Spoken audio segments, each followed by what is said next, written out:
Typhoid એ શું હોય છે, કઈ રીતે બોડીની અંદર સ્પ્રેડ થતો હોય છે? ટાઇફોઇડ બેસિકલી એક બેક્ટેરિયલ ડિઝીઝ છે. ત્યારે કઈ એવી ટેસ્ટિંગ મેથડ્સ યુઝ કરતા હોય કે જેનાથી ખબર પડે? આ કમ્પ્લેન્સ આ લૂનું ફર્સ્ટ સ્ટેજ છે. તો તમને હજુ આ શરીર બતાવે છે કે તમારા શરીરમાં પાણી ઓછું થવા મળ્યું છે.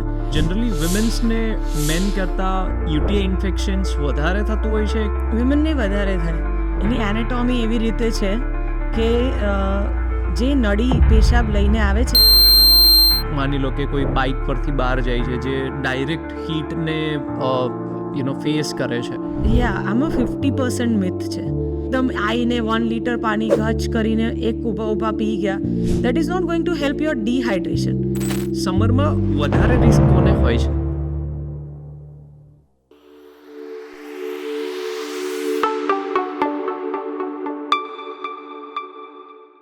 હેલો એવરીવન, આજે આપણી સાથે છે ડૉક્ટર રીમા સોલંકી ચૌહાણ, CY હોસ્પિકેરથી, અને આપણે આજે સ્ટાર્ટ કરવા જઈ રહ્યા છે podcast series 3. Welcome doctor Reema, how are you? I'm good Sagar, thank you very much. Thank you. આપણે આજે સમરને રિલેટેડ ક્વેશ્ચન્સ આપણે પૂછીશું અને ઘણી બધી ઇન્ફોર્મેશન આપણે એમની પાસેથી જાણીશું કે સમર એટલે કે ઉનાળો, એમાં ઘણા બધા એવા રોગો થતા હોય છે જે ઋતુ સ્પેસિફિક હોય, જે સિઝનલ હોય. તો એમના વિશે આપણે આ પોડકાસ્ટની અંદર વધારે માહિતી મેળવીશું. સો ડૉક્ટર, આપણે ઉનાળાની અંદર ટાઇફોઇડ છે, યુટીઆઈ છે, હીટ સ્ટ્રોક છે, એવા રોગો વધારે થતા હોય છે અને એની ઇફેક્ટ વધારે આપણને ઉનાળાની અંદર જોવા મળતી હોય છે. તો એના કારણ શું હોઈ શકે? It is true. એવરી સિઝનના પોતાના રોગ હોય છે અને એવી રીતે સમરમાં અમુક બીમારી વધારે થાય છે. એવું નથી કે આ રોગો બીજા સિઝનમાં નથી થતા, બટ એના જે કોઝ છે એ તમને સમરમાં વધારે જોવા મળશે. યુટીઆઈનો વસ્તુ લઈએ તો UTI is basically urine infection, અને જો સમરમાં પાણી ઓછું થઈ ગયું તો ગરમીના કારણે શરીરમાં એમ પણ પાણી ઓછું થવાનું છે. તો that is one of the reason કે સમરમાં યુટીઆઈ થઈ શકે. સેકન્ડ પાર્ટ, ટાઇફોઇડની વાત કરીએ. ટાઇફોઇડનું મેઇન કારણ જ પાણી છે. તો સમરમાં તરસ લાગી, આપણે કશેથી પણ પાણી પી લીધું ને if that water is contaminated water, તો પછી તમને ટાઇફોઇડ થઈ શકે. સમરમાં બીજા રોગોમાં જોન્ડિસ આવે છે, બીજા રોગમાં લૂ લાગવું, હીટ સ્ટ્રોક જેને કહેવાય, એ હીટથી ડિપેન્ડન્ટ રોગ છે. શરીરની પોતાનું તાપમાન કંટ્રોલ કરવાનો જે રેગ્યુલેશન છે એ તૂટી જાય અને ગરમી એટલી બધી વધી જાય શરીરમાં કે એના અલગ અલગ એના જે સિમ્ટમ્સ છે એ બધા અલગ અલગ થાય અને એને લૂ લાગવું કહેવાય, એને હીટ સ્ટ્રોક કહેવાય. પાણીથી, ખોરાકથી, જે આપણે લોકો સ્પેશિયલી સમરમાં લેતા હોય એનાથી બીજા રોગો થઈ શકે. પાણી, ઠંડુ પાણી, આઈસ્ક્રીમ, દેન બરફ ગોલા, શેરડીનો રસ, આ બધી જગ્યાએ બરફ યુઝ થાય છે અને અગર એ વોટર સોર્સ પ્રોપર નથી, ચોખ્ખો નથી, તો તમને કાકડા ફૂલી જવું, જોન્ડિસ થવું, આવા બીમારી બધી, ટાઇફોઇડ, આવા બીમારી તમને સમરમાં વધારે તમે પ્રોન છો. હવે એ પણ સમજવા માંગીશ કે જેમ કે ટાઇફોઇડ, તો એ શું હોય છે? અને એ આપણે જાણ્યું કે પાણીથી થઈ શકે, ફૂડમાં કંઈ એવું હોય તો એનાથી થઈ શકે. તો એ શું હોય છે અને કઈ રીતે બોડીની અંદર સ્પ્રેડ થતો હોય છે? ટાઇફોઇડ બેસિકલી એક બેક્ટેરિયલ ડિઝીઝ છે. એક એવો બેક્ટેરિયા જે શરીરથી બહાર પાણીમાં હોય અને એ પાણી કોઈ રીતે આપણા શરીરના અંદર પહોંચે, ફૂડના રીતે, પાણી પીવાના લીધે એ આપણા શરીરના અંદર જાય. જઠરમાં, આપણા સ્ટમકમાં બહુ બધું એસિડ હોય છે ટુ ડાયજેસ્ટ ફૂડ. તમારું જમવાનું પાચન થાય પ્રોપર, એના માટેના એસિડ હોય છે. મોસ્ટ ઓફ ધ બેક્ટેરિયા સ્ટમકમાં કિલ થઈ જાય છે. પણ અગર કોઈ એવું માણસ છે જેનું કદાચ એ એસિડ ઓછું બને છે, યા ક્રોનિક ઇલનેસ છે, યા પછી પ્રમાણ જે બેક્ટેરિયાનો હતો તે બહુ જ વધારે છે એ પાણીમાં, જે પાણી તમે લીધું, તો પછી એ બેક્ટેરિયા સર્વાઈવ કરવાના છે, આગળ વધવાના છે. આંતરડાના લાસ્ટ ભાગમાં, મોટું આંતરડું, નાનું આંતરડું, આપણા બે હોય ભાગ, તો નાના આંતરડાના લાસ્ટ ભાગમાં આ જ બેક્ટેરિયા જઈને પોતાના સંખ્યાને વધારે છે અને એ સંખ્યાને જ્યારે વધારે, એ દરમિયાન તમને આ 10 થી 12 દિવસનો ગાળો હોઈ શકે કે તમે કશુંક એવું પાણી પીધું જેમાં બેક્ટેરિયા હતા, જે ટાઇફોઇડ, સાલ્મોનેલા ટાઇફી, પેરાટાઇફી, આ ટાઇફોઇડના અલગ અલગ ટાઈપના જંતુ છે, અને એ જંતુ હતા એ પાણીમાં, અને પછી એ તમે લીધા 10થી 12 દિવસમાં તમને એ રોગ તમારા અલગ અલગ લક્ષણો સાથે બહાર દેખાશે. જ્યારે ટાઇફોઇડ થાય ત્યારે જેમ કે તમે કીધું કે જઠર એટલે કે નાનું આંતરડું અથવા મોટું આંતરડું, તો એમાં શું થતું હોય છે? સો બેસિકલી ટાઇફોઇડ જઠર, આપણું સ્ટમક જે છે એના બધું ખાવાનું ખાઈએ એટલે પહેલાં સ્ટમક પર પહોંચે, સ્ટમક એને પાચન કરવાનું કામ કરે, અને કેમ કે એના અંદર એવા એસિડ હોય કે જે પાચન કરવાની શક્તિ ધરાવતા હોય, એટલે બહારથી ખોરાકમાં બહુ બધા ટાઈપના જંતુ જવાના જ છે. તમારા હાથ ચોખ્ખા ના હોય, પ્લેટમાં કંઈક નાનું મોટું હોય, વેજીટેબલ લાયા હતા વેજીટેબલમાં કશુંક હોય, પાણી ઉમેર્યું પાણીમાં કશુંક હોય, આ બધા જંતુ શરીરના અંદર મોઢા વડે આપણે અંદર મોકલવાના છે. અને દેન અગર સ્ટમકમાં એસિડ છે તો એ જંતુઓને મારી દેવાનું છે. અમુક વાર જંતુનું પ્રમાણ જ એટલું વધારે હોય કે એ એસિડ એને કવર ના કરી શકે. સ્ટમક પછી આપણું પાચન કરેલું અડધું પચાવેલું ફૂડ આગળ જાય, જે નાના આંતરડામાં જાય. નાના આંતરડાના પણ અલગ અલગ ભાગ છે ને એનું અલગ અલગ ફંક્શન છે. આપણા નાના આંતરડાનો બધાથી છેલ્લો ભાગ છે, આપણે બધા લોકો એપેન્ડિક્સ જાણીએ, અપેન્ડિક્સના પાસે જે બધાથી નાનો ભાગ છે નાના આંતરડાનો, એ ભાગમાં આ બેક્ટેરિયા સેલ્સના અંદર જાય છે અને ત્યાં પોતાની પોપ્યુલેશન ગ્રો કરે છે. જ્યારે એ પોપ્યુલેશન ગ્રો થતી હોય તમને નાના મોટા લક્ષણ દેખાય, અશક્તિ લાગવી, ખોરાક દબી જવો, નાનો મોટો ઝીણો તાવ આવો, આવા કમ્પ્લેન્ટ્સ તમને દેખાઈ શકે. અને પછી જ્યારે એની પોપ્યુલેશન એટલી વધી જાય કે એ બહાર નીકળવા મળે છે, તે વખતે તમને અલગ અલગ કમ્પ્લેન્ટ્સ, જેમાં તાવ, હાઈ ગ્રેડ ફીવર, નોઝિયા, વોમિટિંગ, પેટમાં દુખાવો, ઝાડા, રેશ, આ બધું થતું હોય છે. આપણે સમજીએ ટાઇફોઇડ શું હોય છે અને બોડીમાં એક્ઝેક્ટલી બેક્ટેરિયા જાય પછી એ શું કરે છે. એવી જ રીતે ઉનાળાની ઋતુની અંદર યુટીઆઈ એટલે કે યુરિનરી ટ્રેક ઇન્ફેક્શન, એ શું હોય છે? યુટીઆઈ બેસિકલી યુરિનનું ઇન્ફેક્શન છે. શરીરમાં કોન્સ્ટન્ટપણે આપણી કિડની પેશાબ બનાયા કરે છે. 24 કલાક એનું કામ છે. ઇટ ઇઝ લાઈક 24 કલાકનો પંપ જે ચાલુ છે શરીરમાં. જે પણ લોહી ફરે છે એ લોહીમાંથી જેટલા પણ ખરાબ વસ્તુઓ છે જે કામની નથી શરીરને, એ બધો કચરો યુરિન વડે નિકાળ દેવો એ કિડનીનું કામ છે. એવી રીતે પણ અગર શરીરનું પાણી જ ઓછું હોય તો પછી એ કિડની પર ભાર પડે. તમે બહુ વાર સુધી પેશાબ રોકી રાખો તો પેશાબની થેલી પર ભાર પડે, કેમ કે આ જે યુરિન બન્યું છે તે યુરિનમાં અલગ અલગ ઇન્ફેક્શન ગ્રો થઈ શકે છે. એટલે જો તમે હોલ્ડ કરી રાખશો, એ કચરો છે, કચરો વધારે વાર સુધી ભરી રાખશો તો પછી એમાં કંઈક ને કંઈક સડો લાગશે અને that causes urinary infection. Urine infection નીચેથી ઉપર વહેતું હોય છે. એટલે તમને બધાથી પહેલાં તમે જ્યાંથી યુરિન નીકાળો છો, પછી પેશાબની થેલી, પછી પેશાબની નળીઓ અને પછી કિડની, આમ રીતે ઉપર જતું હોય છે. એટલે તમે કોઈ એવી જગ્યા લૂ યુઝ કર્યું, બાથરૂમ યુઝ કર્યું જે ક્લીન નહોતું, કે ત્યાં ઓલરેડી ઇન્ફેક્શન હતું, તો પણ તમે કન્ટ્રેક્ટ કરી શકો છો. તમે કોઈ એવા સ્વિમિંગ પુલમાં કે કોઈ નદીમાં એવી જગ્યાએ ગયા કે જ્યાં પાણી ચોખ્ખું નહોતું અને એ તમારે શરીરને ટચ થશે તો એ પણ તમને રેટ્રોગ્રેડલી ઇન્ફેક્શન, યુરિન ઇન્ફેક્શન ક્રિએટ કરી શકશે અને યુરિન ઇન્ફેક્શનના ચિહ્નો, એના સિમ્ટમ્સ આપશે. ડેફિનેટલી આપણે સમજ્યા. અને ઉનાળાની ત્રીજી બીમારી જે આપણે વાત કરીએ આજે, જે છે હીટ સ્ટ્રોક, એટલે કે આપણને ઉનાળાની અંદર લૂ લાગી જવી, તો એ શું હોય છે, એ કઈ રીતે થતું હોય છે? આપણા શરીરમાં, બ્રેઇનમાં એવી એબિલિટી છે કે આપણે કોઈ પણ ટેમ્પરેચરમાં બેસીએ, આપણા શરીરનું અંદરનું ટેમ્પરેચર એક પર્ટિક્યુલર ઝોનમાં જ રહે. સો અગર મારું કામ એવું છે કે હું 16 ડિગ્રી પર જ વર્ક કરું છું, આઈ એમ સમ ફાર્મા ક્વોલિટી ઇન્સ્પેક્ટર, અને હું હંમેશા મારા કામ 16 ડિગ્રી ટેમ્પરેચર પર જ ચાલે છે. અને ઈધર હું એક કોન્ટ્રાક્ટ વર્કર છું કે જેને કામ કરવાનું છે હીટ વાળા એરિયામાં કે જ્યાં બહુ જ વધારે હીટ છે, એસી નથી, બહારનો તડકો જે પણ છે મને લાગે છે, તો પણ આ બંને સ્થિતિમાં હ્યુમન બોડીનું ઇન્ટરનલ ટેમ્પરેચર એક રેગ્યુલેટેડ ફોર્મેટમાં જ ચાલવું જોઈએ. એનાથી ઉપર કે નીચે જશે તો પછી હ્યુમન બોડી પોતાના પ્રોપર રીતે વર્ક નહીં કરી શકે, કિડની પોતાનું કામ નહીં કરી શકે, લીવર પોતાનું કામ નહીં કરી શકે. અને લૂ લાગવું એટલે અંદરનો આ થર્મોસ્ટેટ બગાડી નાખવું.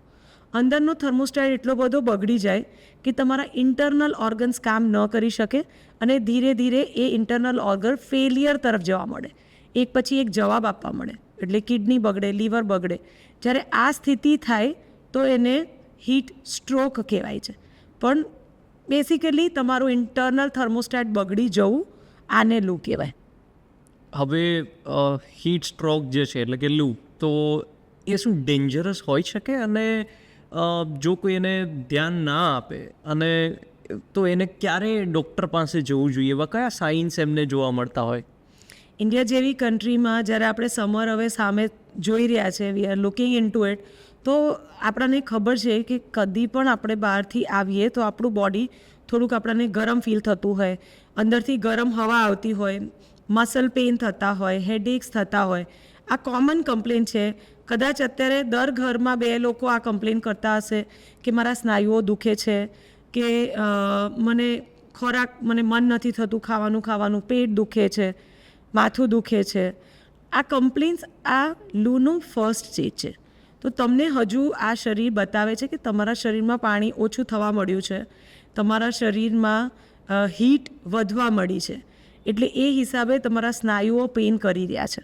એ હિસાબે તમારું ફોકસ, તમારું અટેન્શન, તમારી સ્ટ્રેન્થ એ તમે લૂઝ કરી રહ્યા છો. પણ આ જ સ્ટેજીસ જ્યારે આગળ વધે, એ સ્ટેજ આવ્યો અને સ્ટીલ તમે પોતાના આજુબાજુના વાતાવરણનું ધ્યાન ના રાખ્યું કે તમે શું પાણી અંદર નાખી રહ્યા છો, કેટલું નાખી રહ્યા છો, તમે કયા એન્વાયરમેન્ટમાં રહો છો, તમે કયા ટાઈપના કપડાં પહેરો છો, આ બધી જ વસ્તુ લૂ સાથે એસોસિએટેડ છે.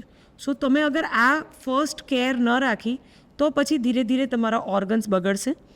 ઓર્ગન્સ બગડવા મળ્યા તો પછી તમને સિરિયસ ઇફેક્ટ્સ દેખાશે, જેમાં બોડી ટેમ્પરેચર મોર દેન 104, તમારું યુરિન ઓછું થઈ જવું કે બંધ થઈ જવું, બહુ જ વધારે ડાર્ક કલર્ડ યુરિન થવું, રેડ હિમેટુરિયા થવું, સાથે તમારું બ્રેન વર્ક ના કરવું, બેસિકલી તમારી કોન્શિયસનેસ લૂઝ કરવું, તમારું વાતમાં ચોખવટ ના રહે, you start blabbering, you start talking irrelevant, hallucinate કરે લોકો, ના હોય એવી વસ્તુઓ જોવે. આ બધું એ દેખાડે છે કે એમને CNS ઇન્વોલ્વમેન્ટ આવવા મળી છે. સો આ બંને વસ્તુ, જો બોડી ટેમ્પરેચર મોર અને બ્રેન ઇન્વોલ્વમેન્ટ આ આવી જાય તો then this is emergency. You should not go to even a small doctor to say આપણને જ્યાંથી સિમ્પલ ગોળીઓ મળતી હોય ત્યાં પણ નહીં. આ સાઇન છે કે this is emergency, take it seriously and rush to a hospital. એ સમજ્યા. અને આપણે 2 વસ્તુ છે, એક હીટ એક્ઝોર્શન હોય અને એક હીટ સ્ટ્રોક હોય. જો હીટ એક્ઝોર્શનને આપણે સોલ્વ ના કરીએ અને અનટ્રીટ રહેવા દઈએ તો એ કઈ તરફ કોમ્પ્લિકેશન્સ તરફ જઈ શકે? Exactly, this is what we were talking કે હીટ એક્ઝોશન એ લૂનો પહેલો ભાગ છે. જ્યારે હજુ તમે સિર્ફ વીક ફીલ કરો છો, લેથાર્જિક ફીલ કરો છો, તમારી શરીર દુખે છે, તમારા પાસે સ્ટ્રેન્થ નથી, હેડેક્સ થાય છે, માઇનર નોઝિયા ફીલ કરો છો, આને ટેમ્પરેચર લેસ દેન 104 છે. અગર આ બધી જગ્યાએ તમે છો તો હજુ તમે ફર્સ્ટ સ્ટેજીસમાં છો. આ સ્ટેજીસથી ઉપર જવા મળે એટલે તમે હીટ સ્ટ્રોક તરફ જવા મળ્યા છો. આપણા ગુજરાતી ભાષામાં બધાને લૂ જ કહે છે, પણ હા, એ લૂનો જે આગળનો ભાગ છે તે હીટ સ્ટ્રોક છે અને that is dangerous. That is when basically તમારું ઓર્ગન્સ બધા મરવા મળે છે, તમારા ઓર્ગન્સ જવાબ આપે છે. અને તે ટાઈમ પર તમે તમારા ફર્સ્ટ એડ રીતે પણ ઘરેથી પણ તમારે અમુક કામો કરવા જોઈએ અને હોસ્પિટલ પર રશ કરવું જોઈએ.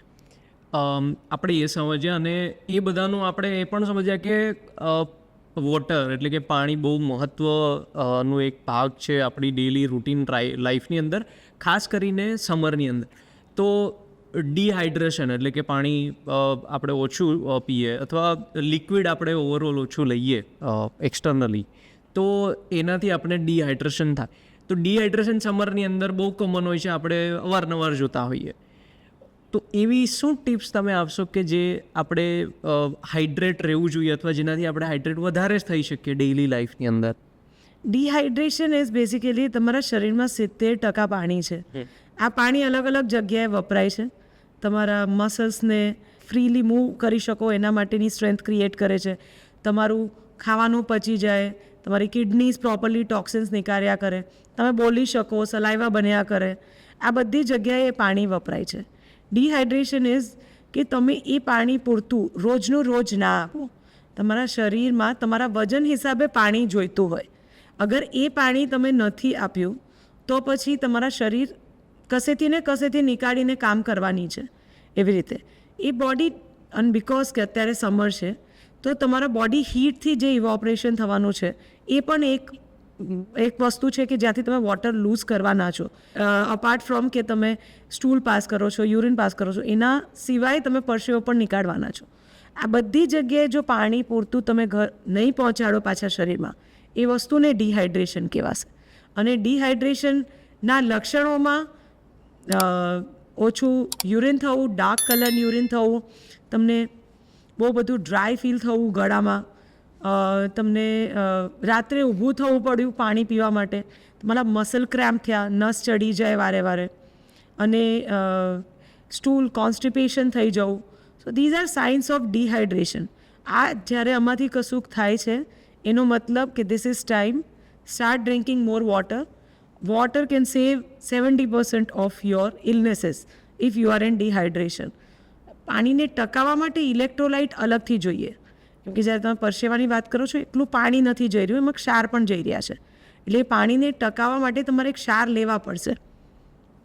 આપણે લોકો ફોર્ચ્યુનેટ છે કે આપણી સંસ્કૃતિમાં જ લૂના બહુ બધા સારા એ છે લિક્વિડ્સ છે કે અત્યારે કેરી આવી જશે તો બધા લોકો કેરીનો રસ જે શરબત જેવું પીશે, એન્ડ શેરડીનો રસ પીશે, વલિયારીનું પાણી પીશે.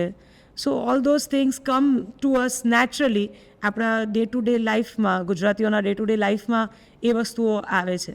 બટ જે લોકો એ વસ્તુઓની ઇમ્પોર્ટન્સ નથી સમજી શકી રહ્યા તો એ લોકોને હેરાન થવાના ચાન્સીસ વધી જશે. Hydrate your self. પાણી ઇઝ બેસ્ટ. તમે પાણીથી પોતાની જાતને કશે પણ નુકસાન નથી આપવાના, પણ દિવસ દરમિયાન ઇલેક્ટ્રોલાઇટ વોટર, જેમાં નારિયેળ પાણી, લીંબુ પાણી, આ બધું પણ આવે છે, એ પણ એટલું જ જરૂરી છે.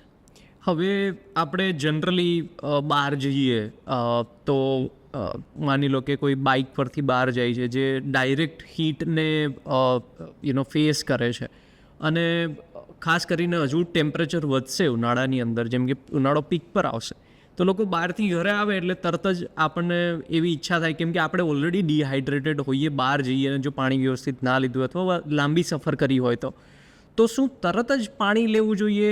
કે જેમ કે આપણે એક કોન્સેપ્ટ આપણે વિચારતા હોઈએ રાઈટ, કે એક્સરસાઇઝ કરીએ એટલે તરત પાણી ના લેવું, થોડો સમય રાહ જોવી.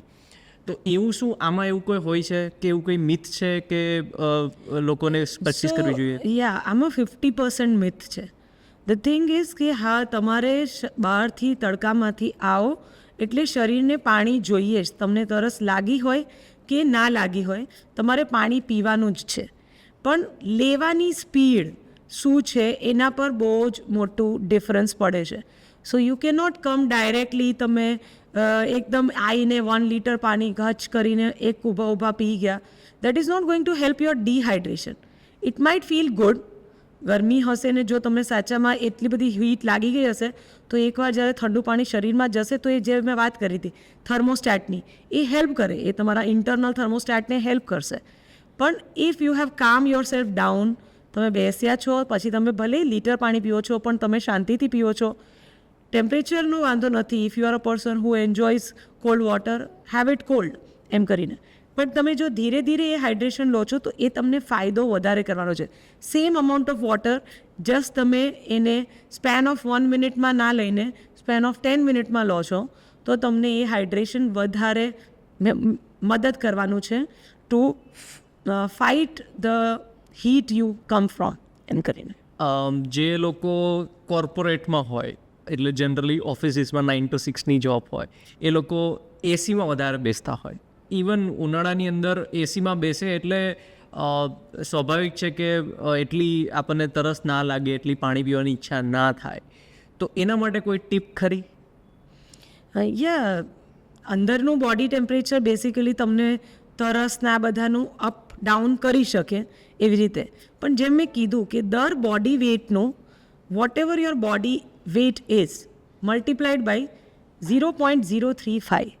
This is minimum your body needs for your regular life.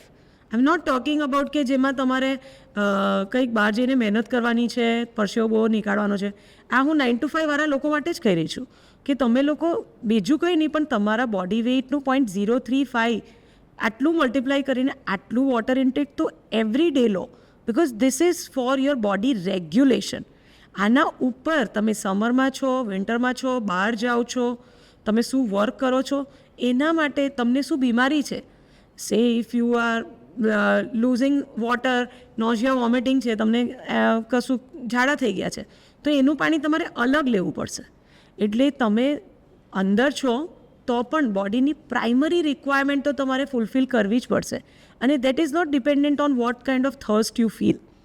So if you are tuned in that way કે તમે તમારા થર્સ્ટનો જે સિગ્નલ ફીલ કરો છો એ સિગ્નલને વીક કરી નાખ્યું છે, તમે નથી સમજવા માંગતા, એ તમારા ડેડલાઇન્સ એટલા છે કે તમારા પાસે નથી ટાઈમ પીવાનો, રાઈટ, તો પછી તમે બેકલોગ ક્રિએટ કરશો. તમને રોજનું 2 લીટર પાણી પીવાનું હતું અને કેમ કે આજે બહુ હેક્ટિક ડે હતો, મીટિંગ પછી મીટિંગ હતી એટલે મેં અત્યારે નથી પીધું, હવે ઘરે ગયો પછી હું 3 કલાક જ હતો તો 3 કલાકમાં મેં 1 લીટર પીધું હશે. તે ટાઈમ માટે તમારું પેટ પાણીથી ફૂલ થઈ ગયું, બટ તમારી ડેલી રિક્વાયરમેન્ટ વાઇન્ડ અપ નથી થઈ.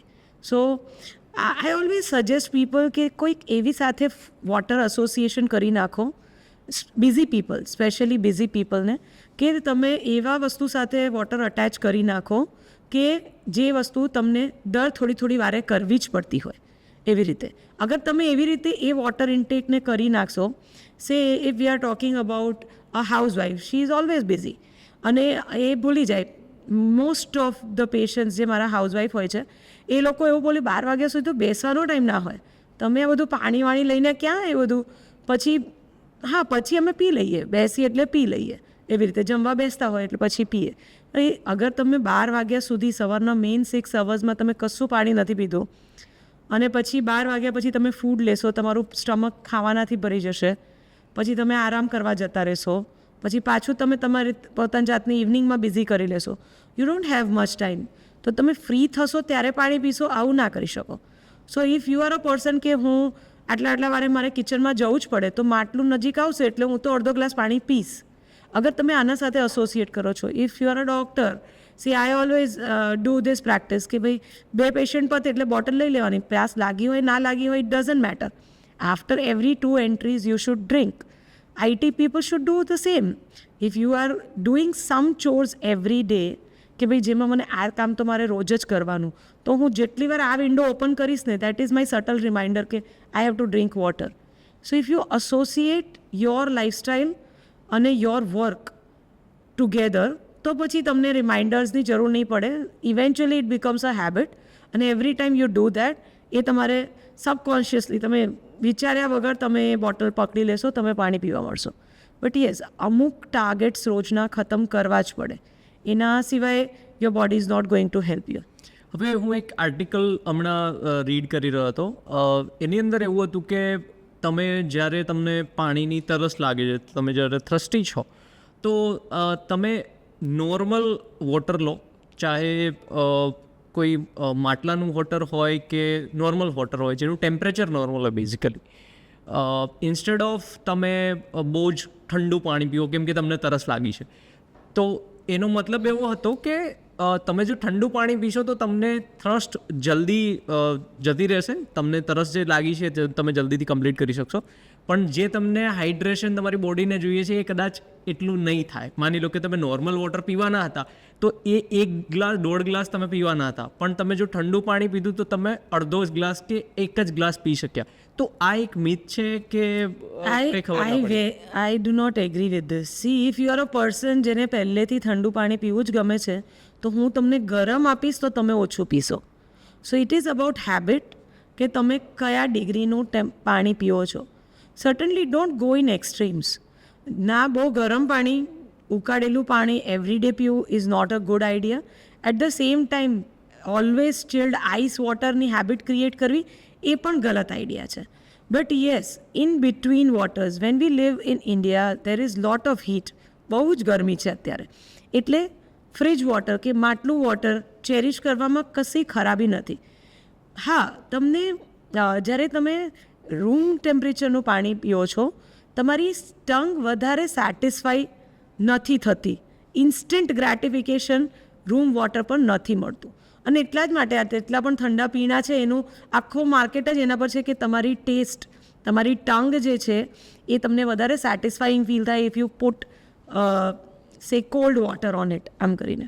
But it depends on season. In summer enjoy your fridge water, cold water. Amount is important. Amount depends in your head. If you make sure કે તમને આટલું પાણી પીવું છે તો તમે પી જશો. નહીં તો આઈ હેવ સીન પીપલ, અગર તમે એને ચિલ્ડ વોટરના જગ્યાએ, I think in your family તમે જોતા હશો, અગર કોઈ માણસ છે જેને રોજ ફ્રિજનું જ પાણી આપે છે, કોઈ મહેમાન બનીને કોઈના ઘરે ગયા ને એમને જો સાદું પાણી પીધું તો એ જરા 2 સિપ લઈને મૂકી દેશે.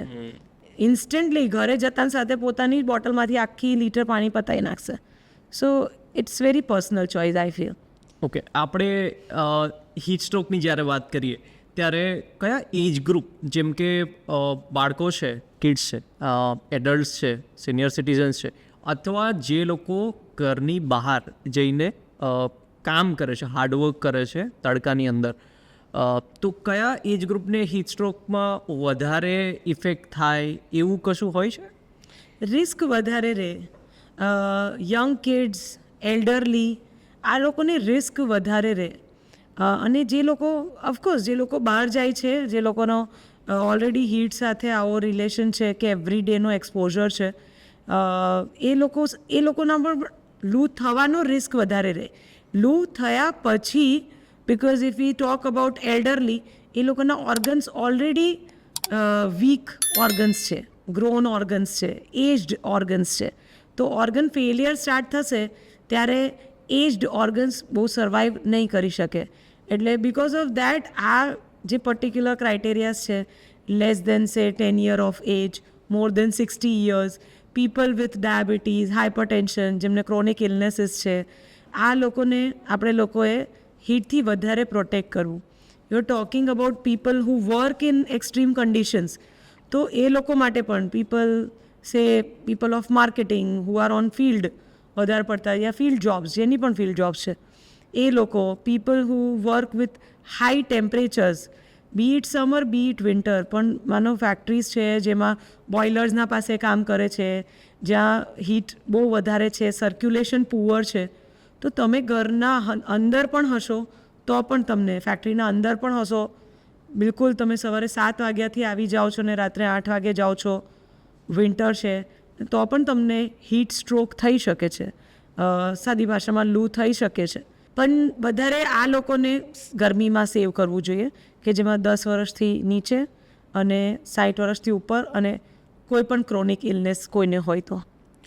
જો કોઈને હીટ સ્ટ્રોક આવે અને કોઈ અનકોન્શિયસ થાય અથવા કોઈ એવી સાઇન, તમે જે રીતે આગળ કીધું એ રીતે કોઈ સાઇન જોવા મળે, એટલે કે આપણે એમને ઇમરજન્સી કહીએ, તો એમના માટે ફર્સ્ટ એડ શું હોઈ શકે કે એમને ફર્સ્ટ શું એમને એવું કરવું જોઈએ જ્યાં સુધી ઇમરજન્સી હેલ્પ આવે? સો બેસિકલી બે સીન આપણે વાત કરતા હતા. એક સીન છે જેમાં હીટ એક્ઝોશન, જેમાં તમે હજુ જોશો કે શરીર હજુ લાલ છે, પરસેવો છૂટી રહ્યો છે, ગરમી લાગે છે, ભલે ચક્કર આવી ગયા છે, વીકનેસ ફીલ થાય છે. આ જ્યારે સ્થિતિ પર છીએ આપણે લોકો, જે હીટ એક્ઝોશન છે, લૂનો પહેલો ભાગ, અને બીજો ભાગ કે જેમાં શરીર પેલ પડી ગયું છે, શરીરમાં પરસેવો નથી, ગરમ છે, તપે છે શરીર, ભાન નથી માણસનો કદાચ કે લવારી કરે છે, તો ઓલ ધોઝ થિંગ્સ આ બે દૂના ભાગ છે. This is more serious, this is less. બંનેઓના first aid kind of similar છે, પણ હીટ સ્ટ્રોકમાં આપણે હોસ્પિટલને પણ ઇન્વોલ્વ કરીશું. પણ પહેલાં એમને લૂઝ ક્લોધિંગ કરી નાખો. અગર બેલ્ટ ફિટ પહેર્યું છે, જેકેટ્સ નાખ્યા છે, મલ્ટિપલ લેયરિંગ કરી છે, તો loosen the clothes first. Try to have patient જેને પાણીથી નવડાવી દો, યા તો પાણી એના પર નાખો, યા પછી ભીના કપડાં કરીને એના પર મૂકીને પંખા ચાલુ કરો. અગર એ એવી જગ્યા પર છે જ્યાં સર્ક્યુલેશન સારું નથી, ક્લોઝ રૂમમાં કામ કરે છે, તો પછી સર્ક્યુલેશનનું કામ કરો, વિન્ડોઝ ઓપન કરો, ફેન ઓન કરો.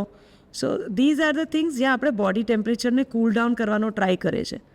મોર દેન 104 ટેમ્પરેચર જશે એટલે બોડીના ઓર્ગન્સ શટડાઉન થવાના ચાન્સ થશે.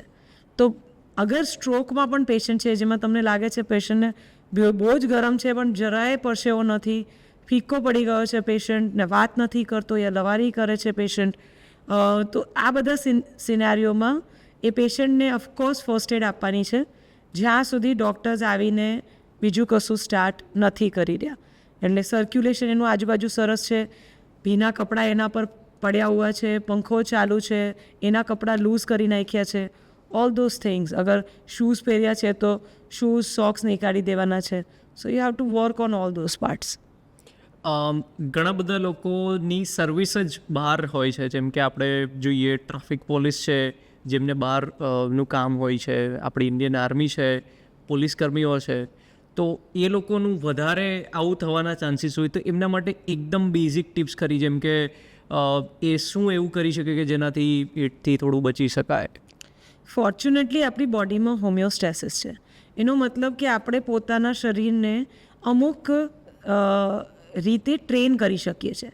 સો when we talk about people who are doing hardships, માનો કે traffic police, all our military forces, જે લોકો એક્સ્ટ્રીમ્સમાં રહે છે, આ લોકોની બોડી આપણા કરતાં વધારે સ્ટ્રોંગ બોડી છે. સો એમને આપણા જેવા સ્ટેન્ડર્ડ્સ નથી. જો આપણે જે લોકો 9 to 5 કરે છે એ એક દિવસ પણ અગર 3 કલાક અત્યારે ઇન્ડિયન હીટમાં ફરી લીધું તો એને હીટ એક્ઝોશન થવાના 80-90% ચાન્સીસ છે, અગર એને વોટર ઇન્ટેક પ્રોપર નથી રાખ્યો, શેડ પ્રોપર નથી રાખ્યો તો. એવી રીતે at the contrary traffic police every day 7 to 8 hours આવા જ હીટમાં રહે છે, with all the tight clothes, કપડાં વપડા એવા જ એમના હોય છે, અને સ્ટીલ એ રહે છે. એ બોડીની ટ્રેનિંગ અલગ છે. એ લોકોને એવી રીતે ટ્રેન કરવામાં આવ્યા છે એમની બોડીને કે એમની બોડી એ સહી શકે છે. બટ સ્ટીલ વસ્તુઓ સેમ જ રહેશે. સિમ્ટમ્સ અગર એમને પણ આવે છે તો તરત એમને આ જ રીતે મદદ કરવાની છે. અને હાઇડ્રેશન, આ ઇન્ટરનલ થર્મોમીટર બગડ્યું એવી વાત છે, તો એ જે હીટ અંદરનું જે સિસ્ટમ છે આપણો, એને કૂલ ડાઉન કરવા માટે વારંવાર પાણી અને ઇલેક્ટ્રોલાઇટ વોટર લયા કરવું. લૂ લાગવામાં શુગર પણ બહુ ઓછું થઈ જાય છે, હાઇપોગ્લાયસીમિયાસ થાય છે, એટલે જે તમને વીકનેસ, ચક્કર લાગે છે તે એના લીધે લાગે છે. એટલે સિમ્પલ વોટર પીશો તો કદાચ તમે એટલા બધા રિજ્યુવિનેટેડ નહીં ફીલ કરો, પણ એટ ધ સેમ ટાઈમ તમે શેરડીનો રસ પીશો તમે કહેશો ઓ અમૃત, it feels very good, I am energetic now. It is because કે હીટ તમારી એટલી બધી કેલરીઝ ખાઈ જાય છે કે તમે શુગર ડિપ્રાઇવ થઈ જાઓ છો, અને એ હાઇપોગ્લાયસીમિયા તમને હેઝી ફિલિંગ આપે છે કે વીક ફિલિંગ આપે છે. સો વોટર અને ઇલેક્ટ્રોલાઇટ બેલેન્સ આ ઇમ્પોર્ટન્ટ છે. અને જો તમે આવા ફિલ્ડ જોબ્સમાં છો જ્યાં તમે વધારે પ્રોન છો તો it is more of your duty two provide that kind of hydration તમારા બોડીને. એટલા માટે જ કદાચ જે વ્હાઇટ ક્લોધિંગ એ લોકો પહેરતા હોય છે, જેમ કે ખાસ કરીને આપણે ટ્રાફિક પોલીસમાં જોતા હોઈએ છીએ, જનરલી લોકો પણ આપણે ઘરેથી નીકળીએ તો કહેતા હોય છે કે આજે તડકો વધારે છે તો વ્હાઇટ પહેરીને જા, બ્લેક ના પહેરીશ. સો એક કપડાની પણ ઇફેક્ટ હશે. So true, it is very very true. I see on name of style, fashion, અત્યારે જે પણ કલર ઇન ચાલતો હોય કે મારો ફેવરેટ કલર છે, આ બધું કરીને લોકો કલર ચૂઝ કરતા હોય એવી રીતે. But people who are in field should realise કે એ ટાઈમ પર ફેવરેટ વસ્તુ બોડી હોવી જોઈએ, કલર નહીં. લાઇટ કલર ક્લોથ્સ સનરેઝને રિફ્લેક્ટ કરે. વ્હાઇટ બહુ જ વધારે લેવલ પર ઓલમોસ્ટ 98% યુવીને રિફ્લેક્ટ કરી નાખતા હોય છે. તો that is a very nice colour to wear in summers. White is the best colour to wear. If we go in Arabs અને એ બધા લોકો તો ફૂલ વ્હાઇટ ક્લોધિંગમાં હોય. They wear whole of this white kaftan thingy કે જેમાં ઉપરથી નીચે સુધી આખા વ્હાઇટ હોય. સો ઇટ મેટર્સ અ લોટ કે તમે રેડ કલર પહેર્યો છે, તમે ડાર્ક કલર પહેર્યો છે, ગ્રીન પહેર્યો છે, બ્લેક પહેર્યો છે. Those absorb the heat. જે IR રેડિયેશન્સ કહેવાય એ બહુ જ એબ્ઝોર્બ કરે, અને એ એબ્ઝોર્બ કરશે તો next to your skin is your cloth. એવી રીતે એટલે જેટલું એબ્ઝોર્બ કરશે એ બધું જ તમને શરીરમાં લાગવાનું છે. એટલે યુ બીકમ વોકિંગ અવન. તમે બ્લેક પહેરીને જો સરસ black cap, black glasses, black shirt ને બ્લેક જીન્સ પહેરીને તમે આવા તડકામાં નીકળ્યા છો તો then for your body you are an oven. તમે બધી હીટ બહારથી લઈને તને અંદર પ્રદાન કરી રહ્યા છો. Not hydrating yourself then you are doing very bad to your body. એટલે you wear all those black clothes, એના ઉપર સિમ્પલ એક વ્હાઇટ શર્ટ પહેરી લો when you are out. If you like your colours, once you enter a place where you are not exposed to sun directly, your office, your workplace, પછી તે વખતે તમારો પેલો વ્હાઇટ કલરનો જે કોટ છે તે નીકાળી દો અને બી ઇન યોર સ્ટાઇલ. પણ when you are outside you should choose your colour wisely. It matters a lot. બહુ સાચી વાત કરી, અને આ ખરેખર બધી ટિપ્સ છે, બહુ હેલ્પ થવાની છે આપણા વ્યુઅર્સને. આપણે હવે ટાઇફોઇડની વાત કરીએ તો સમરની અંદર કેમ ટાઇફોઇડ વધારે થતો હોય છે? શું સમરની અંદર વોટર, આપણે વાત કરીએ તો વોટર કન્ટેમિનેટેડ ફૂડ હોય કે વોટર હોય એનાથી વધારે ઇફેક્ટ થતી હોય કે ગરમી તો છે જ, પણ એવું શું હોય છે કે જેનાથી સમરમાં જ એનું પ્રમાણ સડનલી ઇન્ક્રીઝ થતું હોય? સો બેસિકલી કેમ કે આ વોટર બોર્ન ડિઝીઝ છે, વોટરથી થનાર ડિઝીઝ છે, એટલા માટે અને સમરમાં બધાને તરસ વધારે લાગે છે. દે પ્રિફર ઓલ ધીસ બેવરેજીસ. બધા ઠંડા પીણા બધાને ગમતા હોય સમરમાં.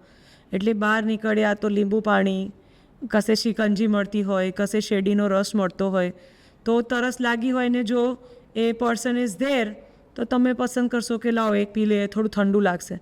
You feel good. સો એ હીટ સ્ટ્રોકમાં તમને બહુ મદદ કરી રહી છે એવી રીતે. બટ અગર એનો સોર્સ ઓફ વોટર સારો નથી અને એનામાં જો એ સાલ્મોનેલા ટાઇફી, પેરાટાઇફી છે, એ બેક્ટેરિયા છે જે તમને ટાઇફોઇડ કરી શકે, તો પછી તમે વાઉન્ડ અપ થાઓ. ઓન કોન્ટ્રરી, તમે વિન્ટરમાં એ પસંદ નહીં કરો. વિન્ટરમાં તમે વધારે હોટ બેવરેજીસ પસંદ કરશો. બહાર જશો તો તમને કોફી પીવાનું મન થશે, તમને સૂપ પીવાનું મન થશે. That's a basic difference. Also is કે ટાઇફોઇડ એક એવી પણ ઇલનેસ છે જે પર્સન ટુ પર્સન પણ થઈ શકે. એટલે if I M a carrier અને હું તમારા બધા માટે જમવાનું બનાવું છું તો દેર ઇઝ હાઈ ચાન્સ કે you are all getting my infection if I am not hygienic. Of course if I am hygienic, if I wash myself properly અને say if I take care of things I am using, પાણી બધું હું ધ્યાન રાખી રહી છું તો થવાના chances ઓછા થઈ જાય. યુ હેવ ટુ રિયલાઇઝ આજના એરામાં, give this example to many of my patients knows this, કે તમે એ સમજો કે એક પાણીપુરીવાળા ભૈયા જે ડેલીનું ડેલી કમાય છે અને ડેલીનું ડેલી ઘરે લઈ જાય છે. ટાઇફોઇડ એક લાંબો રોગ છે. એવી રીતે એ કેરિયર તમે પાછલા 14 દિવસ સુધી હજુ લોકોને આપી શકો છો. ટ્રીટ થયા પછીની વાત કરું છું, તમે હજુ આપી શકો છો. તો એ એક પાણીપુરીવાળા ભૈયા કે એક શેરડીનો રસ આપનાર ભૈયા, એમને જો ટાઇફોઇડ મુસીબતથી થઈ ગયું, કોઈ પણ રીતે એમને થઈ ગયું અને એમને આપણે લોકોએ દવા આપી, એ દવાથી એમનો તાવ બેસી ગયો. એ તાવ બેસ્યા પછી એ કેટલા દિવસ ઘરે બેસશે? એની પરિવાર એના એ પૈસા પર નિર્ભર છે. એટલે બીજા જ દિવસે આવીને કામ કરવાનો છે. અગર એ બીજા જ દિવસે આવીને કામ કરવાનો છે તો he is a carrier, he can give it to 5 people. એવી રીતે that is how it multiplies rapidly. એવી રીતે ફૂડ ઇન્ડસ્ટ્રીમાં જે અસાઇન્ડ પીપલ હોય, કે માનો જે સારી હોટેલ્સ છે, રેસ્ટોરન્ટ્સ છે, એ લોકોને કમ્પલસરી આપણે ત્યાં કોર્પોરેશનને સિક્કા આપવા પડે કે મારો આ કુક છે, એને ટાઇફોઇડની વેક્સિન લીધી છે, એને આ કર્યું છે. એ કમ્પલસરી વસ્તુ છે ફૂડ ઇન્ડસ્ટ્રીમાં કામ કરનાર માણસો માટે. એવી રીતે but people who are not in that legal chain, જે લોકોને કશે કોઈ સર્ટિફિકેટ નથી જમા કરવું, એ લોકો કેટલું આ બધા માટે ધ્યાન આપી શકશે? So we have to be aware about that also. If you are stuck to a person કે મને આની પાણીપુરી બહુ જ ભાવે, તો પછી એની હેલ્થ પણ તમારે ધ્યાન રાખવાની છે. જે 5 દિવસ નથી ઊભો રહ્યો તો એને જઈને પૂછવાની જિમ્મેદારી પણ તમારી છે, અને પછી એના પાસેથી તમે ખાઓ છો તો એની જવાબદારી પણ તમારી પોતાની છે. એવી રીતે I think there are many things you should take care, specially સમરમાં જ્યારે ખાવા પીવાની બહાર મજા આવતી હોય પણ કોણ પ્રોવાઈડ કરી રહ્યું છે, ક્યાંથી સોર્સિસ આવે છે, એનો પણ ટેક કેર કરવું બહુ જરૂરી છે. બિલકુલ આપણે એ સમજ્યા, અને ડેફિનેટલી કે આપણે ન ખાવું જોઈએ જરૂર એ એવું નથી, અથવા કોઈ માણસ પાસેથી આપણે બાય ન કરીએ એ આપણો કોન્ટેક્સ નથી. ડેફિનેટલી એ છે કે આપણે કઈ રીતે રોગથી બચી શકીએ. બહુ સાચી વાત કરી. If you have a favourite panipuri bhaiya, તો આઈ ફીલ કે અગર એની હેલ્થ ઉપર નીચે થઈ છે તો બી ઇન દેટ કોન્ટેક્ટ, કે ભાઈ એ તમને કહી શકે કે હા બીમાર થઈ ગયો હતો એવી રીતે, તો give a sanitiser. Every time ખાતા પહેલાં એ સેનિટાઈઝ કરશે તો the chances reduces. You can be that help to him if you like that food so much કે બીમારી પછી પણ તમને ખવડાવે. અને yes, he needs money most certainly, પણ તો પછી તમે પણ એ એક્સટેન્ડિંગ હેન્ડ ક્રિએટ કરી શકો છો કે તમારામાં અવેરનેસ છે, એનામાં નથી. આઈ એમ મોસ્ટ સર્ટન કે the food providers when provide food, good food providers love their customers. એટલે એ લોકો પૈસાથી ઉપર પોતાના કસ્ટમર્સને માને છે એવી રીતે. એટલે તમે અગર એમને એ અવેરનેસ આપશો, અગર તમે ફોર્ચ્યુનેટ છો ને તમને ખબર છે આ વસ્તુના વિશે, અને તમે એમને અવેરનેસ આપશો, તો બીજી વાર તમે જોશો કે એ બીમાર થયો એ જાતે પોતાની સેનિટાઈઝર બોટલ લઈને આવશે એવી રીતે. સો મેક દેટ હેલ્પિંગ હેન્ડ. એકવાર તમે એ અવેરનેસ ફેલાવો, બીજી વાર એ જાતે પોતાનું કામ કરી લેશે. ટાઇફોઇડ કોઈને થઈ ગયો અને એ ટ્રીટમેન્ટ નથી લઈ રહ્યા, તો એની શું કોમ્પ્લિકેશન્સ હોઈ શકે? અથવા કોઈ એવું પણ બની શકે કે એમને થઈ ગયો, સોલ્વ પણ થઈ ગયો, પણ એના લોંગ ટર્મ કોઈ કોમ્પ્લિકેશન્સ હોય ખરા? Yes. Typhoid is a very serious illness, અને એ illness multi organ illness, surgical કોમ્પ્લિકેશનથી માંડીને ન્યુરો કોમ્પ્લિકેશન સુધી પહોંચી શકે છે. જેમ આપણે વાત કરી કે ટાઇફોઇડના પ્રાઇમરી જંતુ આપણા આંતરડામાં રોકાય છે, એટલે આંતરડામાં એ જંતુ મલ્ટીપ્લાય થાય છે અને વધે છે. જ્યારે એ જંતુ બહુ જ વધી જાય છે, આજુબાજુની દીવારોને ખાવા મળે છે, અને જ્યારે એ દીવારો પતલી થઈ જાય કે ફાટી જાય, ત્યારે એ જંતુ પછી બોડી કેવિટીમાં એન્ટર થઈ જાય છે. That is a very serious thing. એ વસ્તુ તમને ડેથ સુધી લઈ જઈ શકે છે એવી રીતે. એટલે અને બિકોઝ કે આ સટલ ઇલનેસ હોય છે, તો બહુ બધા લોકો, જે લોકો બહુ અવેર ના હોય પોતાના બોડી માટે, યા નિગ્લેક્ટેડ બોડીઝ જે લોકો હોય, તાવ છે, વીકનેસ છે, પણ ચાલશે લાંબુ ચાલતું હોય, those people end up in such complications, relapses. કે ભાઈ એકવાર થયું, અને જેમ મેં કીધું કે ટાઇફોઇડ એક લોંગ ડિઝીઝ છે, અને બહુ બધી વાર કેવું થાય કે પ્રાઇમરી એન્ટીબાયોટિક ડાયરેક્ટ એમાંથી લઈ લીધેલી, ભાઈ ઝાડા થયા છે એક એન્ટીબાયોટિક આપી દે, અનફોર્ચ્યુનેટલી ફાર્માસિસ્ટે એને એન્ટીબાયોટિક આપી દીધી, અને કેમ કે પ્રાઇમરી ડોઝ ઓફ એન્ટીબાયોટિક જતો રહ્યો, એકવાર ટાઇફોઇડ પાછો પડી પણ ગયો, અને કેમ કે પણ એનો ડોઝ જ પ્રોપર નહોતો. ટાઇફોઇડનો એન્ટીબાયોટિકનો ડોઝ બહુ અલગ છે, અને એ ફાર્માસિસ્ટને નથી ખબર, તો એનો પ્રાઇમરી ડોઝ આપવાનો છે. તો પછી એ જ્યારે એ 3 દિવસમાં, એને 5 દિવસ આપી, પેશન્ટને 3 દિવસમાં સારું થઈ ગયું, પછી એને ગોળી લેવાનું મન ના થયું એટલે એને ના લીધી, કેમ કે એને કોઈ સમજાયું જ નહોતું, અને એટલા માટે એ પાછું 14 દિવસમાં એ બધા જંતુ હજુ મર્યા નહોતા, અને હજુ સ્ટ્રોંગર થઈને 14 દિવસમાં બીજો ટાઇફોઇડ લઈને આવી જાય એવી રીતે. સો રિલેપ્સિસ આર કોમન ટાઇફોઇડમાં, કેમ કે એમના ડોઝ કમ્પ્લીશન્સ નથી થતા. એટલા માટે ડૉક્ટર્સ પાસે જ્યારે આવે પેશન્ટ, તો અમે લોકો એમને બહુ સમજાવીએ બેસીને કે ભાઈ ટાઇફોઇડ લાંબો રોગ છે, અમને ખબર છે, એટલે તમારે આટલા દિવસ દવા લેવી જ પડશે. અવેરનેસ આપ્યા પછી 95% પેશન્ટ પોતાનો કોર્સ પતાવી દે છે, કેમ કે અમે એમને આગળનું પણ સમજાવીએ છીએ કે ભાઈ નહીં થાવ તો સર્જરીમાં ઘૂસજો, અને that will be worse than this, એટલે અત્યારે ગોળી લઈ લો. બ્રેઇનમાં ઇન્વોલ્વમેન્ટ થાય છે ટાઇફોઇડમાં, સીઝર્સ આવી શકે, ખેંચ આવી શકે. સો આઈ થિંક ટાઇફોઇડમાં સિર્ફ એ ઇમ્પોર્ટન્ટ નથી કે ટાઇફોઇડ તમે ખબર પાડી દીધી. તો what people do, smart people, કે ભાઈ જાતે જઈને રિપોર્ટ કરાવી આવે, અને રિપોર્ટમાં પોઝિટિવ આવ્યું તો પછી એ જાતે ટ્રીટમેન્ટ પણ સ્ટાર્ટ કરી દે, અને પછી એ કોર્સીસ ફિનિશ ના થયા હોય. અને એટલા માટે હવે તમે મોર and more number of typhoid patients તમે જોઈ રહ્યા છો. હાર્ડલી આજથી 10 વર્ષ પહેલાં જ્યારે આપણે ટાઇફોઇડની વાત કરતા હતા તો તમને કદી ટાઇફોઇડ બહુ મોટો રોગ કદી ટાઇફોઇડ થાય. અને અત્યારે હોસ્પિટલ્સ ફ્લડેડ છે. Right now most of the hospitals are flooded because of typhoid and jaundice એવી રીતે. અને of course jaundice is viral, typhoid is bacterial, બંનેની મેનેજમેન્ટ અલગ છે. પણ ટાઇફોઇડને છેક સુધી પતાવવું ખૂબ જરૂરી છે, નહીં તો તમે એ ચક્કરમાંથી બહાર નહીં નીકળો અને મોટા કોમ્પ્લિકેશનમાં એન્ટર થયા કરશો. આપણે એ સમજીએ કે ટાઇફોઇડ ને કઈ રીતે ટ્રીટ કરી શકીએ અને ક્યારે કરવું જોઈએ.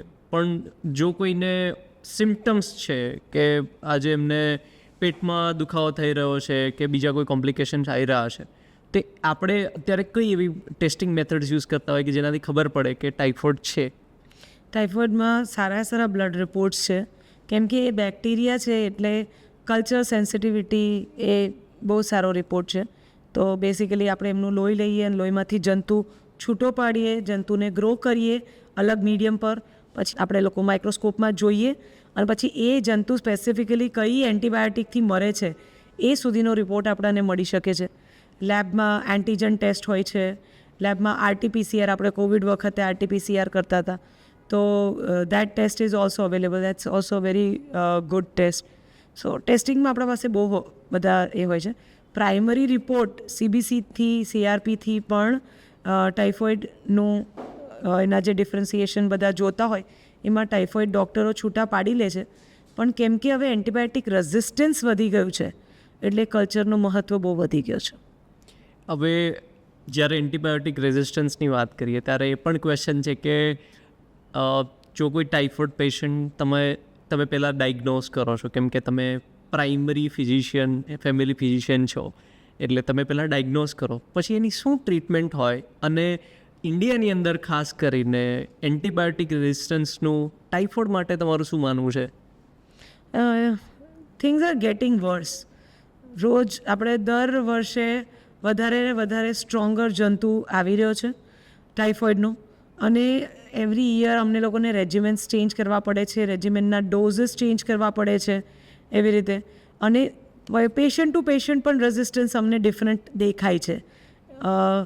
રેઝિસ્ટન્સ બેસિકલી એન્ટીબાયોટિકનું યુઝ અનનેસેસરી જગ્યા પર કરી દેવું, અનનેસેસરી ડોઝીસમાં કરવું અને કોર્સીસ પૂરા ના કરવા, આ 3 કારણના લીધે જંતુ એટલો સ્ટ્રોંગ થઈ જાય કે હવે સેમ એન્ટીબાયોટિકથી નથી મળતો અને એને લડવા માટે એના પાસે હથિયાર છે. અને because of that A stronger થતો જાય અને પછી એક એવો ટાઈમ આવે કે none of the antibiotics are working એવી રીતે. એટલે પ્રાઇમરી રોગ જે ગોળીથી ઠીક થઈ શકતો હતો, ટાઇફોઇડ પહેલાં સિર્ફ ગોળીથી, એ પણ સાદા ડોઝીસમાં ઠીક થઈ શકતો હતો. આજે અમને ગોળીઓનો પણ ડોઝ ડબલ કરવો પડે છે. અત્યારે ટાઇફોઇડને ટેબ્લેટથી ટ્રીટ કરવો હોય તો એનો ડોઝ ડ્યુઅલ ડોઝ છે. અને સ્ટીલ દેર આર પેશન્ટ્સ કે જે 5-6 દિવસ પછી પણ ના રિકવર થયા હોય તો પછી અમે લોકોને મોટા ઇન્જેક્શન્સ પણ આપવા પડતા હોઈએ છીએ. એટલે XDR ટાઇફોઇડ જે ડ્રગ રેઝિસ્ટન્ટ ટાઇફોઇડ છે, આ બહુ જ ડેન્જરસ વસ્તુ છે ને આપણે બધા એનાથી બીવવું જોઈએ. એટલે અગર જો તમને ટાઇફોઇડ થયો છે તો પ્રોપરલી તમારે જે સમજવું છે તમારા ડૉક્ટરોથી સમજો અને એનો આખો કોર્સ પૂરો કરો. એટલે બેસિકલી એમાં પણ એવું છે કે એક પેશન્ટને અમે 7 દિવસ આપીએ છીએ, એકને 10 દિવસ આપીએ છીએ, એક દિવસ 14 દિવસ આપીએ છીએ, તો એના ક્રાઇટેરિયાસ છે. So ask your doctors what is your dose અને પ્લીઝ કમ્પ્લીટ ધ ડોઝ. કેમ કે વાત સિર્ફ આ ઇલનેસની નથી, તમે આમાંથી નીકળી ગયા. અને આજે ડ્રગ રેઝિસ્ટન્સની વાત કરીએ તો લોકો એવું વિચારે કે આપણે તો થઈ ગયા ને એમ રીતે. પણ આજથી 4 વર્ષ પછી જો તમને ટાઇફોઇડ થયો અને એ વખતે જો આપણા પાસે એવી દવાઓ નહીં હોય તો તમે પણ એ જ લૂપમાં છો. તો આપણે બધા એક જ બોટમાં સેલ કરી રહ્યા છે. અને એ સિર્ફ તમને નહીં, તમારા આજુબાજુના બધા લોકોની તમારી હેલ્થને કેવી રીતે ચેન્જ કરી શકે છે, આ ડ્રગ રેઝિસ્ટન્સ છે એવી રીતે. એટલે બાજુવાળા માણસે 10 વાર એન્ટીબાયોટિક ઊંધી લીધી, હવે એની બોડી ઊંધી થઈ ગઈ, એને એવો જંતુ રાખ્યો, હવે એ જંતુ બધા પાણીમાં ફરે છે અને તમને ચોંટ્યો છે, તમે તો એ જ લૂપમાં છો. So drug resistant is a major thing. બધાએ અવેરનેસ, સિર્ફ ડૉક્ટર્સે નહીં, પણ બધાએ ડ્રગ રેઝિસ્ટન્સની અવેરનેસ લેવી જોઈએ અને આપવી જોઈએ. અનનેસેસરી કોઈ એન્ટીબાયોટિક્સ દેતું હોય તો એને સ્ટોપ કરવું જોઈએ અને ડ્રગ પ્રિસ્ક્રિપ્શન વગર એન્ટીબાયોટિક ન લેવી જોઈએ. જો આપણે ટાઇફોઇડથી બચવું હોય તો ડેફિનેટલી આ બધી વસ્તુ તો છે જ, પણ એના સિવાય કોઈ વેક્સિનેશન ખરું ટાઇફોઇડ માટે? યસ, બિકોઝ આ ડ્રગ રેઝિસ્ટન્સ ટાઇફોઇડ વધારે સ્ટ્રોંગ થતું જાય છે, એટલા માટે વેક્સિન્સનો હવે બહુ મેજર રોલ આવી ગયો. અગર આપણે લોકો વેક્સિનેટેડ છે, there are good vaccines available now, અને અગર આપણે લોકો વેક્સિનેટેડ છે તો extent of disease will not be very harsh. The drug fight will be easy. Minor doses can be given. જે એ છે એન્ટીબાયોટિક્સ છે એના નાના ડોઝિસ, શોર્ટ કોર્सेस કરી શકાય છે. એટલે બધાએ પોતાના પ્રાઇમરી ફિઝિશિયનને મળવું અને એમના સાથે વાત કરવી કે આપણે લોકોએ ટાઇફોઇડની વેક્સિન કેવી રીતે લેશું. અને જ્યારે આપણે ટાઇફોઇડની વાત કરીએ, હવે આપણે યુટીઆઈની વાત કરીએ તો યુટીઆઈ સમરમાં વધારે થાય છે, આપણે ડિસ્કસ કર્યું. એનો કોઈ ડિહાઇડ્રેશન જોડે રોલ ખરો? યસ, હા, યસ. યુટીઆઈ બેઝિકલી શરીરનું ઓછું પાણી થવાનું ડાયરેક્ટ રિલેશન છે. એટલે યુટીઆઈ બંને ટાઈપનો ઇલનેસ છે. એ સમરનો પણ ઇલનેસ છે, પણ at the same time it is a winter illness also. વિન્ટરમાં પણ પાણી ઓછું પીવે લોકો, તરસ ના લાગે એટલા માટે. પાણી યુરિન હોલ્ડ કરે, ખબર ના પડે. All those things are progressing to UTI. સમરમાં થોડુંક વધારે because we use public pools, we go in rivers, અને so all those things come into play સમરમાં. પણ પાણી ઓછું લેશો તો યુટીઆઈ થવાના ચાન્સીસ વધી જશે. એ એક ફેક્ટ છે, it's not a myth. So UTI કોઈને હોય પણ આઈડિયાઝ ના હોય કે યુટીઆઈ થયું છે, અને તમે જે તે કીધું કે એ પ્રોગ્રેશન બોટમ અપ હોય બોડીના સ્ટ્રક્ચર પ્રમાણે, તો એ કઈ રીતે ખબર પડે? એના સિમ્ટમ્સ કઈ રીતે આઈડેન્ટિફાઈ કરી શકાય કે આ યુટીઆઈ હોઈ શકે અને મારે હવે ડૉક્ટર પાસે જવું જોઈએ? યુટીઆઈમાં બેસિકલી તમને વારે પેશાબ લાગે, પેશાબની અર્જન્સી લાગે છે. જ્યારે પેશાબ કરવા જાઓ તો કશું પેશાબ ના થાય. પેશાબ કરતી વખતે તમને બહુ બળતરા થાય, દુખાવો થાય, પેશાબનો કલર ચેન્જ થયો હોય, રેડિશ યુરિન આવે, તમને ફીવર આવે, ઠંડી લાગીને ફીવર આવે બહુ. સો all these are complaints of UTI. અને ડૉક્ટર પાસે પ્રાઇમરી અગર તમને કમ્પ્લેન્ટ્સ છે, કેમ કે મેં જેમ કીધું કે રેટ્રોગ્રેડ ઇન્ફેક્શન છે, અને જેમ આપણે એન્ટીબાયોટિકની વાત કરી કે કેમ કે યુટીઆઈ બેક્ટેરિયલ ઇન્ફેક્શન છે, એમાં પણ એન્ટીબાયોટિકનો બહુ સ્ટ્રોંગ રોલ છે. એટલે એમાં પણ જેમ અલગ અલગ સ્ટેજ છે એના અલગ અલગ દિવસો છે. સો if you R lower urinary tract infection, તમે 5 દિવસમાં પણ સાજા થવાના છો. અને જો તમને કિડની સુધી તમે બગાડીને આવ્યા છો, 2 મહિનાથી યુટીઆઈ ચાલે છે, તમે એને નિગ્લેક્ટ કર્યું છે ફોર વોટ્સો એવર રીઝન, તો તમારી કિડનીઝમાં આવી ગયું છે જો ઇન્ફેક્શન, તો એમાં અમે લોકો 21 દિવસ સુધી પણ 3 મહિના સુધી પણ એન્ટીબાયોટિક આપીએ છીએ એવી રીતે. એટલે કમ્પ્લેન શું છે, ડાયગ્નોસિસ શું છે, એ બધું જોઈને એન્ટીબાયોટિકનો કોર્સ ડિસાઇડ થાય છે. તમને ડૉક્ટર પાસે ક્યારે જવું જોઈએ? જો તમને પેશાબમાં પહેલી તકલીફ ચાલુ થઈ, સ્ટાર્ટ ડ્રિંકિંગ મોર વોટર. બહુ બધું પાણી પીવાનું ચાલુ કરી નાખો. જો તમે પાણી પીધું છે વ્યવસ્થિત અને સ્ટીલ તમારા કમ્પ્લેન રિઝોલ્વ નથી થઈ રહ્યા, તો આઈ થિંક ફર્સ્ટ 24 to 48 આવર્સમાં તમારે પહોંચી જવું જોઈએ ડૉક્ટર પાસે કે ભાઈ હવે આ છે તો આગળ શું કરવું છે.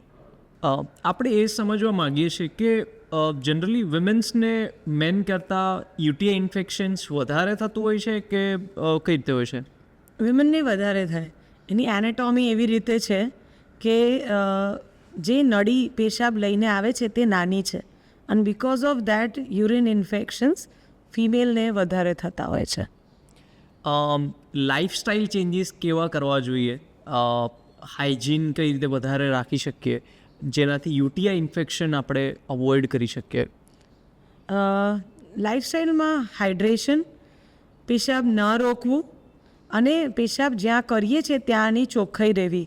આ 3 વસ્તુમાં આપણે લોકો ધ્યાન રાખીએ તો આપણે લોકો યુટીઆઈથી બચી શકીએ છીએ.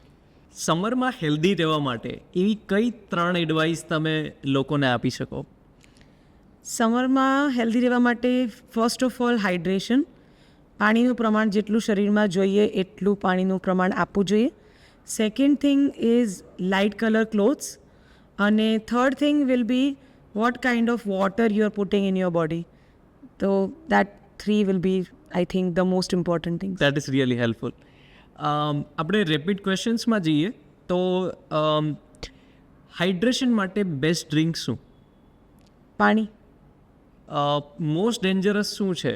હીટ એક્ઝોર્શન છે કે heat stroke? Heat stroke is the dangerous version. સમરમાં વધારે રિસ્ક કોને હોય છે? કિડ્સ, એલ્ડરલી, કે જે લોકોને ઓલરેડી બીમારીઓ હોય એવા. આ 3 ક્રાઇટેરિયાઝે વધારે સાચવવું જોઈએ. ડિહાઇડ્રેશનના મોસ્ટ કોમન એક સિમ્ટમ? ડિહાઇડ્રેશનમાં તરસ લાગવી, વારંવાર તરસ લાગવી એટલે શરીર તમને ઇન્ડિકેટ કરે છે. ટાઇફોઇડથી બચવા માટેનું કોઈ એક ક્વિક ટિપ? Clean water. તમે પાણી શું પીઓ છો, ક્યાંથી પીઓ છો, એ મોસ્ટ ઇમ્પોર્ટન્ટ થિંગ. ટાઇફોઇડ વધારે શાનાથી થતું હોય છે? કન્ટેમિનેટેડ ફૂડ કે water?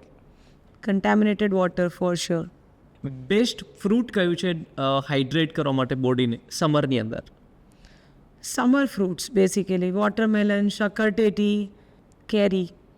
Those are good fruits for summer. કોઈ ઇન્ડોર હોય કે ઘરની અંદર હોય તો એમને શું હીટ સ્ટ્રોક થઈ શકે કે એવા ડિહાઇડ્રેશન થઈ શકે? હા, ઘરના અંદર પણ લૂ થઈ શકે છે જો સર્ક્યુલેશન બરાબર નથી, જો એ જે અંદરનો ટેમ્પરેચર છે એ બહુ વધારે છે તો ઘરના અંદર પણ રહીને તમને લૂ અને હીટ સ્ટ્રોક સુધી થઈ શકે છે. માઇલ્ડ યુટીઆઈ ઇન્ફેક્શન કોઈને હોય તો એમના માટે કોઈ હોમ રેમેડી? વોટર હાઇડ્રેશન પર બેસ્ટ ફોકસ કરો. 24 કલાક સરસ પાણી પીધા પછી પણ કમ્પ્લેન્ટ્સ નથી જઈ રહી તો કોન્ટેક્ટ યોર ડૉક્ટર. તો આપણે ઘણી બધી ટિપ્સ સમજ્યા, ખાસ કરીને આ ઋતુ જેમ કે સમર એટલે કે ઉનાળો, એમાં ઘણા બધા કોમ્પ્લિકેશન્સ આવી શકતા હોય છે જો આપણે આપણી બોડીને પ્રોપરલી હાઇડ્રેટ નથી કરી રહ્યા અને જો ખાસ કરીને ચોખ્ખું પાણી, ચોખ્ખું ફૂડ નથી લઈ રહ્યા તો ઘણી બધી સમર રિલેટેડ સિઝનલ બીમારીઓ થઈ શકે છે અને એના લોંગ ટર્મ કોમ્પ્લિકેશન્સ ઘણા બધા વર્સ્ટ હોઈ શકે છે જે આપણે ડૉક્ટર પાસેથી સારી રીતે સમજ્યા.